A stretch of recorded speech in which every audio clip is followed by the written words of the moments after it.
Hi, I'm Tom, and this is the Refuse Reuse Workshop. Today, we won't be building anything, but we will be doing a spray paint technique. It's a very simple technique anyone can do without any special skills or tools, but it's not going to look simple when we're done. So check this out. So we'll be doing a snakeskin technique. And what's going to give us that look of snakeskin is just ordinary cheesecloth. Now, I bought this at the auto parts store at Napa, but you can get it in the supermarket also.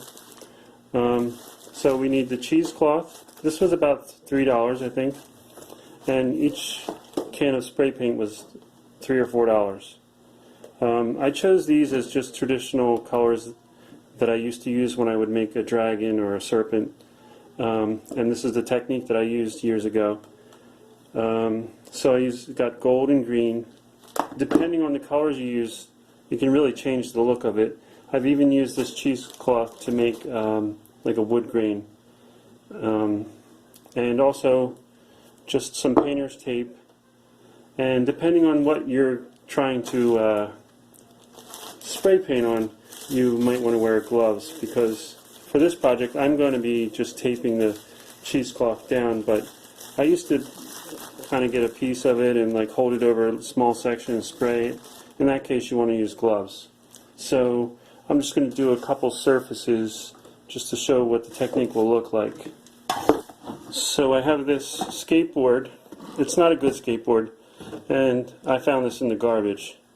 So it's got, you know, terrible little wheels on it, and it's probably about a $10 board at a discount store. But anyway, I'll take these wheels and trucks off, give it a light sand, and then I'll spray paint it with either the green or the gold as a base, and then go over top of it with the top coat. And then I have this old guitar case. It's very worn, but anyway, I'm just going to tape just a stripe down the middle and have that as the for the snakeskin technique. Now, I don't think it'll work as well on this case as it would on the board, because it already has like a texture to it, and I'm not quite sure how that's going to look with the tape. And taping it's going to be maybe more difficult, and also the cheesecloth, it may not seal it quite as well. So we'll try both materials and see how it looks.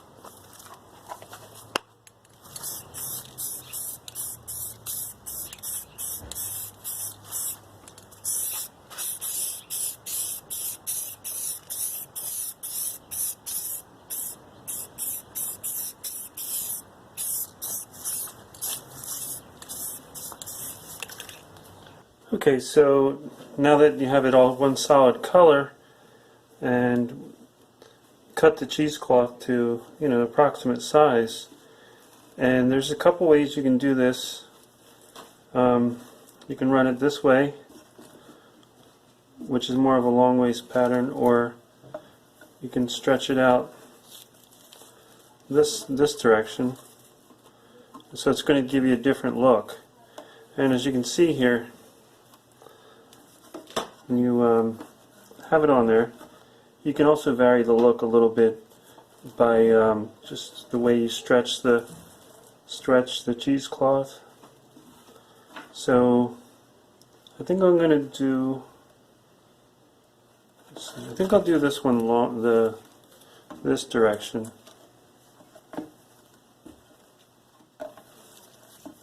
And stretch it out kind of like that in the center, and then tape it down. I think that'll give a nice look to it.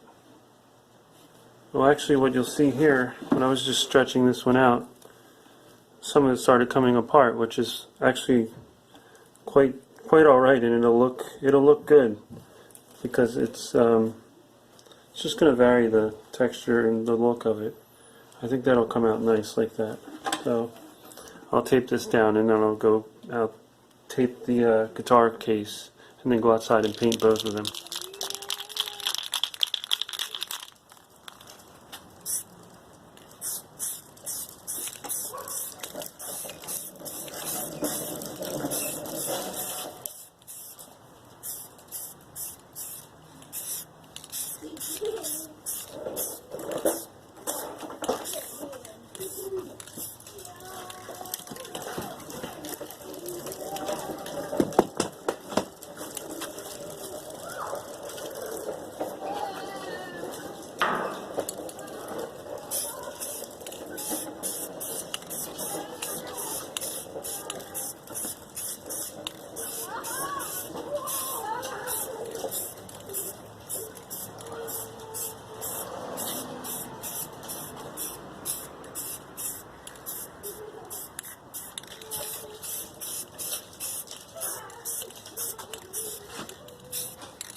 Okay, so I let it sit for about 5 to 10 minutes.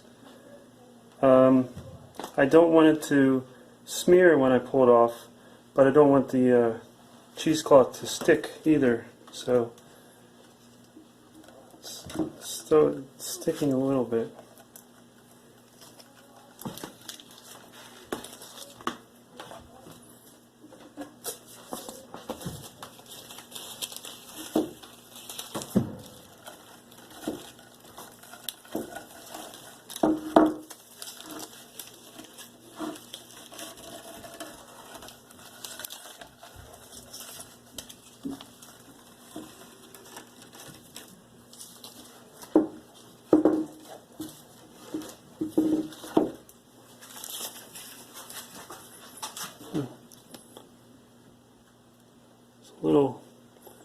Little glossy in here with this light, but I think it looks good. I mean, if you want snakeskin, I think, to look glossy.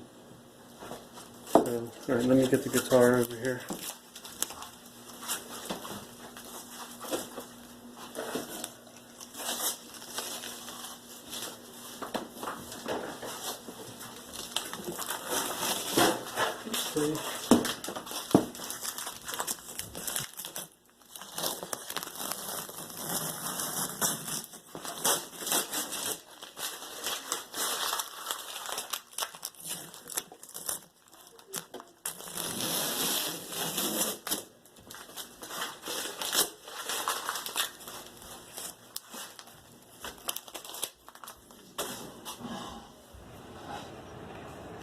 Okay, here's both pieces out in natural sunlight. Well, actually it's a cloudy day, so it's not really sunny. And they look better out here than under the light. And I actually do like the textured case. It came out pretty cool. I'll come back here and take a look at it. I think both pieces look good, and the colors are a nice combination.